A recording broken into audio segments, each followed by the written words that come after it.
opened one of these up before.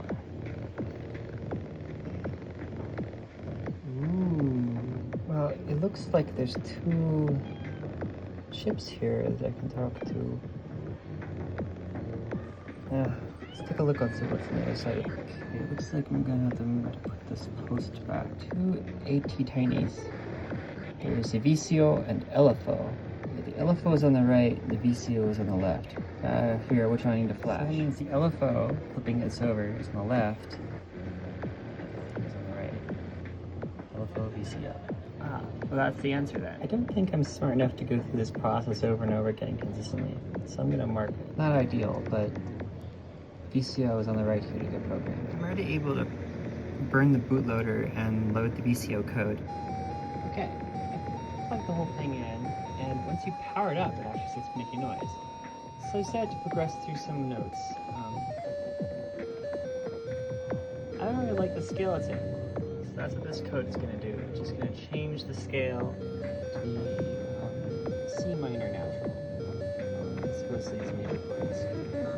So let's give it a shot. Confirming that the cable's in there nice. I'm going to try running this again with level load using grammar.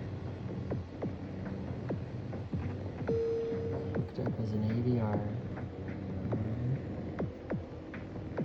Reasonably confident the contacts are good, and I know this arrangement of cables from the Omega work. Okay, same setup. The only thing is I've added a 10 kilo ohm resistor up here, going from this yellow gripper off this reset through that to the red gripper to the 5 volts. So maybe that makes a difference, maybe it won't. Let's give it a shot. Shift U. The question is why I'm not able to make this work. It's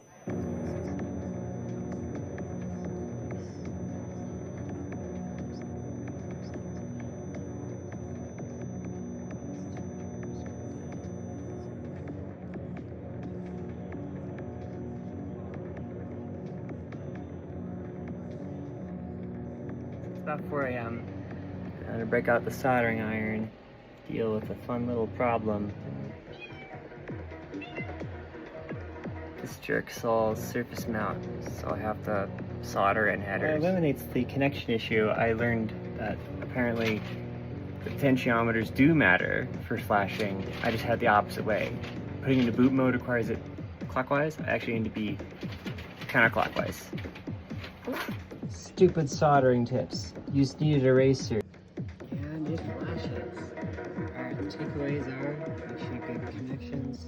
These all have to be in the counterclockwise position. And of course the usual target has to be tiny 85. I don't think I have the right internal clock frequency here though. Let's see if that makes a difference.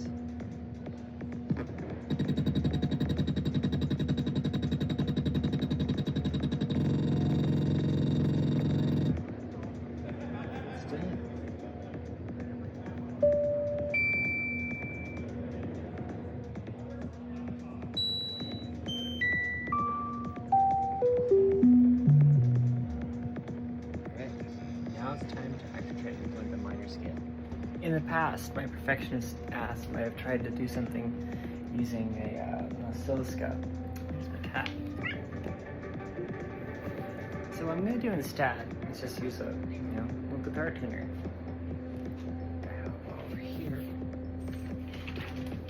We're in the rig.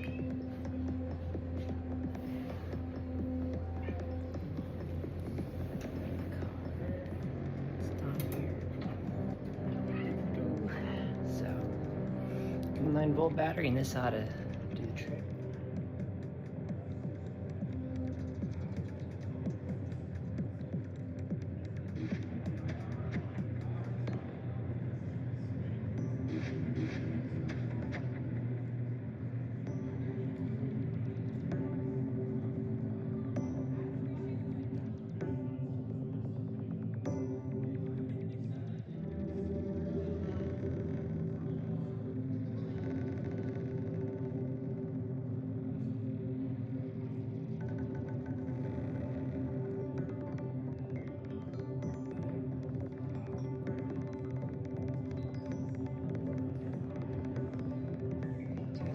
first.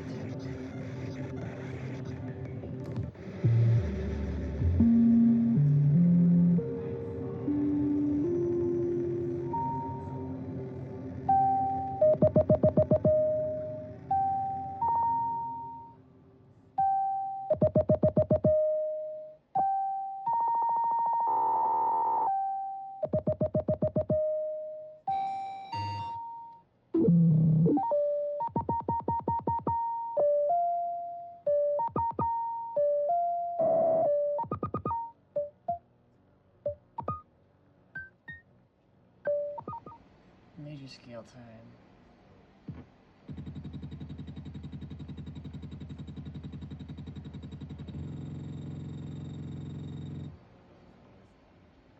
Okay, let's make it do a random melody.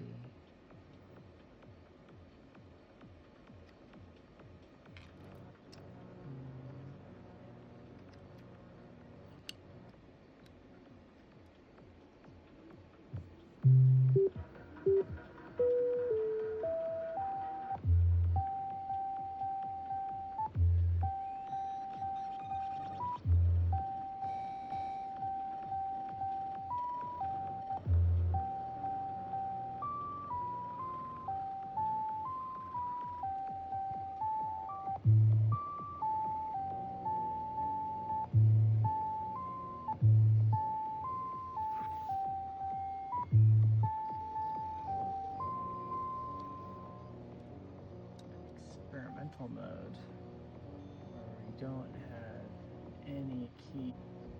So this won't necessarily sound good between shifts and key. It'll always sound minor.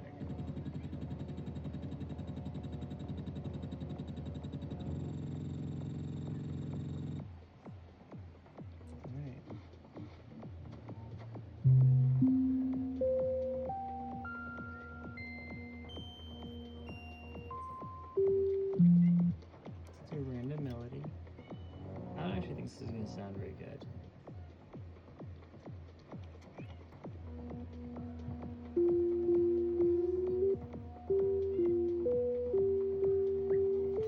Yeah, I don't like this mode very much.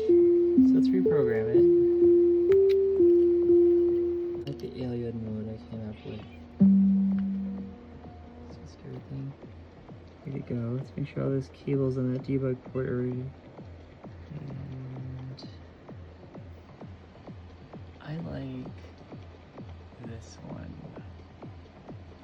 Keeping all the minor keys is kind of cool, so it removes the tonal center. Every single thing has a minor diminished sound. But it's kind of annoying.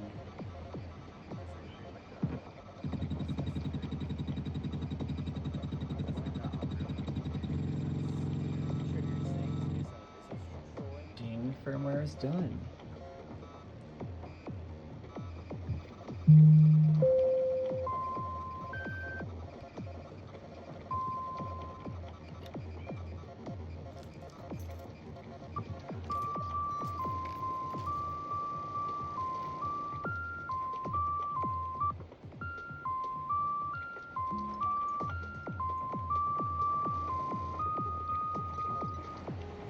So high level changes that I had to make were the mask here. I thought it was like the other way around in order. So to make the mask of like, you know, C, D, then D sharp, C, skip C sharp, D, then D sharp, and so on. It's in that other, like mirrored. Hit bit mask, convert that to decimal. Get this list of decimals.